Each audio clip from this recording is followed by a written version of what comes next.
there, welcome to our channel. I'm Vic. And I'm Nick. And we are NV Board Gaming. And today we're looking at The Rocketeer, Fate of the Future. This is a 2-player only game, and it is published by Prospero Hall and Funko Games. Nick is going to go through how you play, and then we're going to give our reviews. Alrighty, welcome to the table for a game of The Rocketeer, Fate of the Future.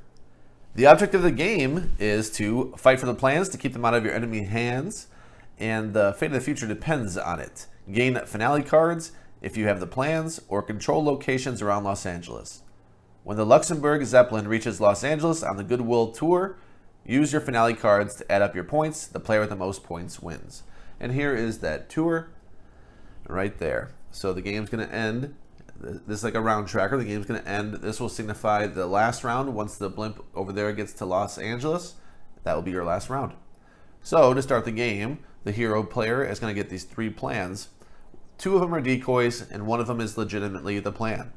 So they'll have X's on them if they're not the plan, and if they are the plan, they will have that symbol right there, and they will not have the X.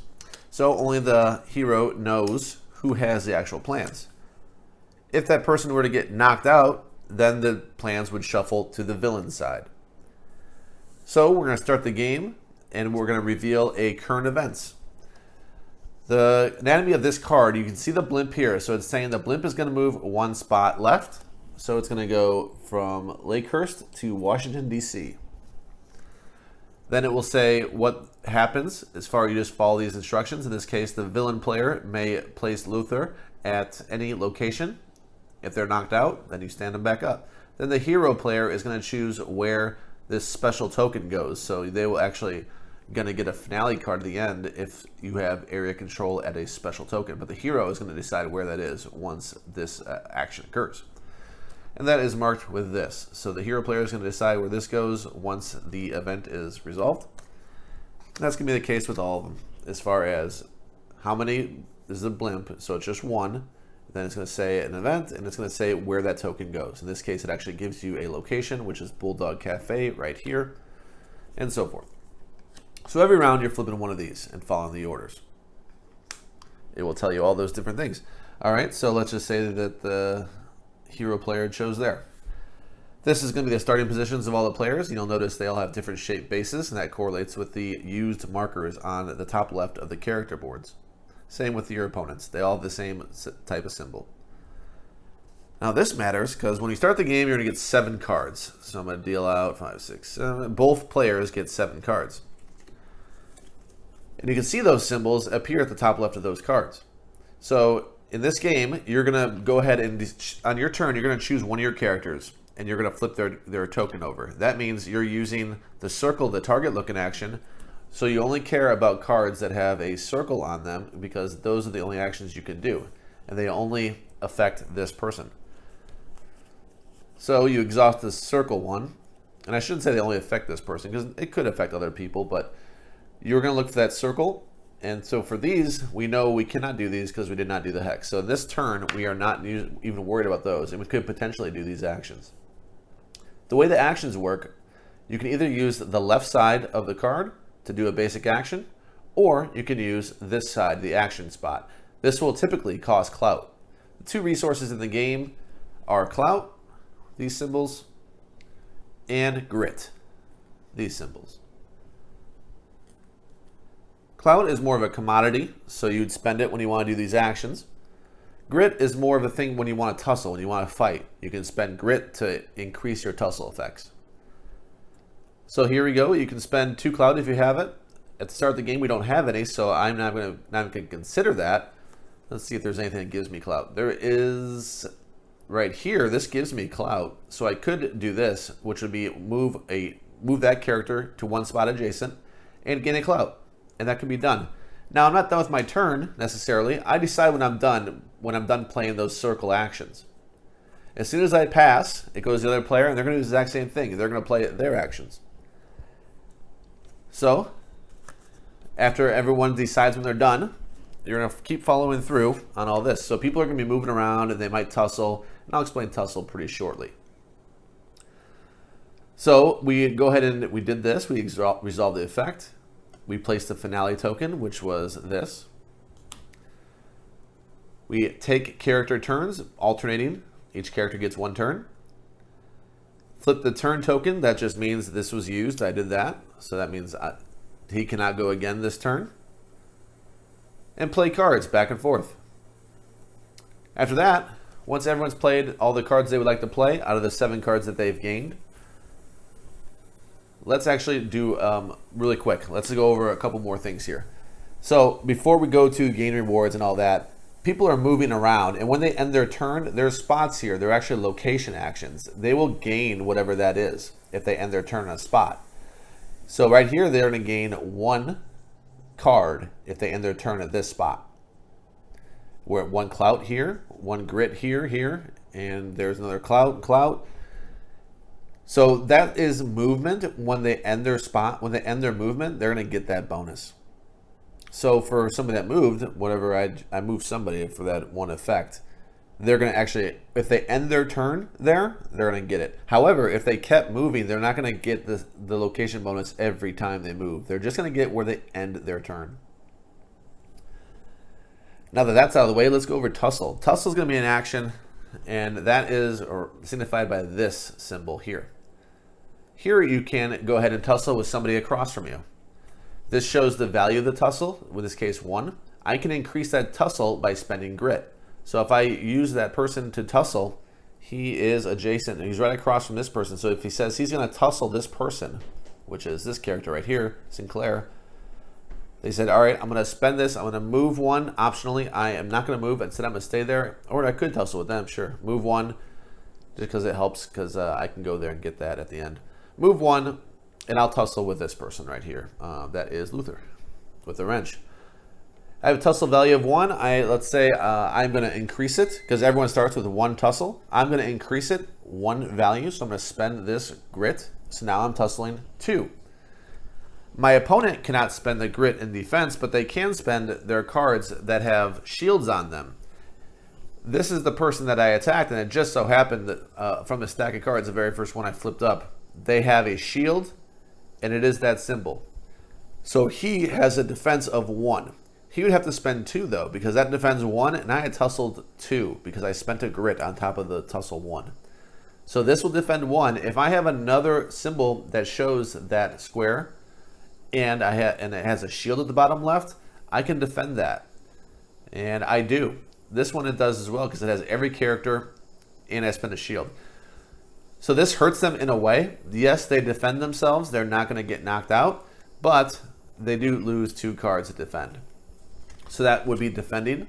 Had I not, and I decided to get knocked out, I would just turn my character over sideways, and the only way I can revive them is maybe a card action. But the main way you're going to do it is spending a card with their symbol on it, and that's all they do. That we ignore all effects on that card. All it does is a spent card to stand them up later when it's their turn.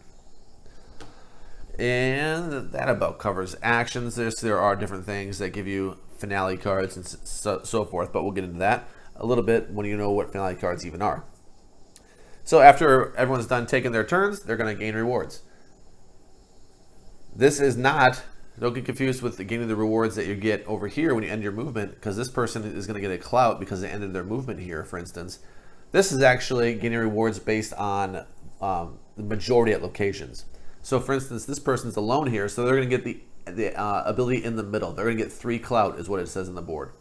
This person and this person are tied, so nothing happens. Nothing happens. And she's alone, so she's going to get this bonus, which is +1 card, so 8 cards instead of 7 next round. So that settles that for getting rewards. The player with the plans is also going to get a finale card. So in this case, the heroes still have the plan, so they're going to get a finale card. Finale cards are endgame points. They're the whole reason you play. So it's saying 2 points plus 2 points if you control this palm place right here. 1635 Palm Terrans. If you control this at the end of the game, it'll be actually worth 4 points instead of 2. So the whole point of the game is getting these finale cards, and some of them have abilities, some of them just say 3 points. So every time you have the plans at the end of the round, you're going to go ahead and gain one of these. Other effects will allow you to gain it on cards as well. You meet some condition, and it says take a finale card. Perfect. So that's that. And the last part it shows is prepare for a new round. You flip your tokens back over, so show them unexhausted. You can optionally discard as many cards as you would like, and then you draw back up to 7, or in my case, 8, because I gained that bonus. Player's going to go back and forth. The only other kind of different rule is if Eddie Valentine, if the villains have an ability where they put soldiers out there, and then this will actually flip over, and you'll be controlling soldiers that do basic actions as opposed to Valentine. Then his mini would go off the board, and you have all these instructions as well. But you're going to go back and forth until you end that last turn in LA and see who has the most points from the finale cards, and that's how you play. All right, thank you, Nick, for the overview of how you play. We'll get right into the reviews for this game. So I guess I'll start with, what did you like about it? Okay. What stood out for you? I liked it more than I thought I would, actually. So what stood out, the artwork stands out a little bit. Yeah. Even the artwork on the box, I like all the colors. It looks pretty nice. Judging by the book by its cover, actually, I thought I would like it a lot. Once I saw the gameplay, I thought I might not like it very much. Once I actually played the game, I liked it more. So I went different expectations. From seeing the box and seeing all the art, I thought I was going to really like this game, and I was very interested to play it. Theme, it's fine. I don't really remember the movie too much from when I was a kid. I don't remember it too much, but the theme, I thought, at least it looks interesting. So the pluses for this game, it's a Funko, it's a Prospero Hall game. You expect it to be solid, at least. Like Pan Am is a Funko game. They feel a little dull. It's like something about them feels drab when I play a Prospero Hall game. Something about it. It just feels like it's kind of skating by. It's working. It's going to work. It's not going to be a terrible game, but it kind of skates the line of being a great game and not. It's a little touch and go. The components are fair. You're playing a little 2-player game. I feel like the boards are nice. The art's nice. The cheat sheet is excellent. It's a really good cheat sheet you can follow through when you're playing. The events are fair. I think a lot of things in this game are fair. So that will lead me to negatives. I guess I'll get negatives, and I'll pass it to you for positives and negatives. Negatives, the soldiers are a little weak. I don't like... I feel like that part of the game is lacking, having the soldiers, because there's even like spots in the game where it felt like they weren't even sure they were going to include soldiers. And I can give an example. Like you have an ability that the heroes have an ability that they can go ahead and try to guess we basically flip one of the plans. If you have soldiers, it doesn't matter which one I flip. There's only 2 people. If I flip one plan, you know who has the plans. It felt like if the option of having a soldier is available, why is that card not saying anything about it? Like, because that just kills that card. It makes no sense. It just says, why not just say, flip the card. Flip where the plans are. Does that make sense to you? Yeah, no, I hear it. Like, if you're going to do the deductive when you're stuck with just 2 characters left that could potentially have the plans. When the Valentine flips over and now you're the Secret Army, it's not that fun anymore to me. I like having the 3 characters out there, not just 2. I don't think they're very fun. You can't even do main actions with the Secret Army. It feels like a weak spot. Like, they're so boring. Just kill them off. They're just a nuisance. They're like, what do you call those, putties? And when you fight in the Power Rangers, they're called putties, or stormtroopers in Star Wars. They're just dull, boring, just pushovers. They can't even defend themselves. So you just kind of flick them, and they're like just a little nuisance. Like, why'd you add that? That's not fun. It's just there. I don't know. That's a weak spot. There was one other weak spot I had, and what was it? I mean, the finales, it's kind of lazy. You just draw a card, and you kind of have that in Dune at some spots. You have that in some other games. It feels like you've seen it to a point where now it's kind of like, that's kind of feeling lazy now. It's a 3-point card, and it's cool when you reveal things. It can be if you think the game's closed. If you don't think the game's closed, the whole time you're just getting cards that just say 3 points or 2 points plus 2 points if you have this certain condition. Just the drawing of cards, it feels lazy to me. Maybe that'll appeal to you, but I think that feels a little lazy. There was one bigger, because that's a small negative. That's not huge for me. There's one other thing that was glaring, and for some reason it's not occurring to me because I never write down like, oh, this is my negative, this is my positive. So I'm going to pass it to Vic for her positive and negatives. I'm going to come back and I'll think of what my negative All right, yeah, try to think of it. Well, right away when I saw the game, like Nick said, I liked the artwork. I thought the components were pretty good. It's got a cute little zeppelin that moves across to track kind of the rounds of where you're at. And the component quality was fair. Usually with the two-player only games, I do like them. You know, Nick and we play a lot of two-player only games, so I was happy to give this one a shot and see what it's about. At first, I sort of didn't understand what you were trying to do. I thought you got the plans and you won. No, it's not the case. It's a little bonus. And then also the combat. I was really only getting that till we played it the second time. And then when we played it the second time, I was able to better master and make better decisions in terms of lining myself up for certain locations. And then, of course, you know, you had mentioned those, the reference card is really good, so that helped you kind of decide, you know, what is this going to get you. You can always make a quick look at what you have to do there. But then I found that the finale cards sort of guided your play in a way, so they weren't just terrible in a sense where you're just getting those points straight up. It's also like, oh, you know, maybe I want to try to get more clout. That's the word, clout. Maybe I want to get more of that because I've got a finale card for that, or I want to make sure that I win this location by the end of it so that I can get more points. And they are really the only thing that gets you points. Yep. That's it. That's the whole game. So and then I thought, you know, having the plans at the end might get me, but I guess you had to have a finale for that, it was told. So once again, that you get it every time you have the plans at the end of the round. You're going to get a finale card. Mm-hmm. That's just part of the game. Mm-hmm. You do get benefit for plan regardless. I mean, you'll get more finale cards, which is the whole goal of the game if you have plans. So you try to have those for as long as possible. Kind of like possession of a football in a football game. Mm-hmm. You're probably going to win if you have possession of a football. If you can hold it, because you get more advantages. But I think that, you know, the combat for me was...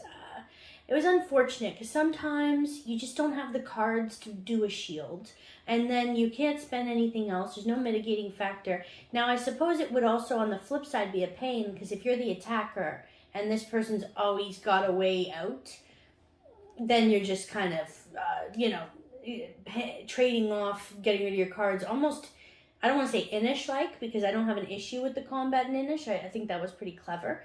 But yeah, this to me just seems like it's sort of easy to knock someone out in the game, and although you never know what the other person has, I just didn't find it that gratifying to win a conflict. I don't know about you, but the fact that you said Inish in this review, I'm infuriated. Like, that should not happen. No, I was talking about the combat. I wasn't comparing it. It's not Inish-like at all. It's the opposite. Right now. It's opposite. It's opposite. I like the Inish. So I think the combat's fine for a two-player game. The back and forth, I think the combat's fine in this game. Like you said, our first game was a learning one. Our second one, it felt more clean and back and forth. You can see how easily some people can be killed, and you can also see why you keep more cards than you would have in the first game. Like, okay, I need to keep these shields to keep this person alive. They have the plans, whatever. Yeah, now I understand that a little better. Yeah, the second. There is decent tactics for a two-player game.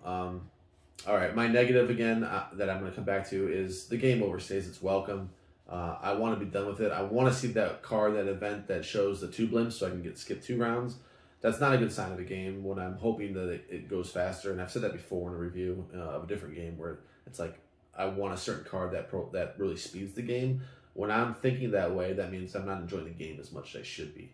I think the game's fine. I think it lasts a little too long for what a back and forth game is. Yeah, it could be 3 rounds. It could be 3, but I guess that double blimp. Yeah, I don't know. You just hope that double blimp. I checked the event deck; it was the very last card, so we weren't going to get a double blimp. But we didn't get the one where there's a no blimp. There's a no blimp. So if we got the no blimp one, and we're trying to, come on, let's go, let's get this game done, and we can do something else, get a review. I'm not saying I hate the game. That's what it's going to sound like because I want a game done. I don't. Do you want to talk about anything else? Or you want to go to scores? Yeah, I mean, I think I touched on some positives and a little bit of the negatives, but overall, I mean, I was going to give my score on it. I would score this game a 7.4.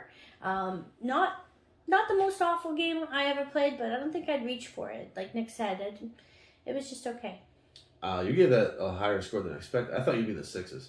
When I first started playing the game, I guess once I was done with the looks and everything and learned the game, I was expecting this to be somewhere in the sixes maybe. Actually, before that, when we got the game, because I heard my friends didn't like it very much, Andrew and Sam, especially Sam, did not like this game at all. I was expecting to actually probably give this a really negative review. I'm like, I'm going to give a negative review here. Same here, yeah. We're not. It turns out, actually, you're higher than me, but not by much, because I come in at a 7.2. I had that originally, and I changed it to a 4. I think the game is solid, actually. So I'm not coming at negative at all. I think the gameplay is solid. It's a little too long, and the small issues that I had with it.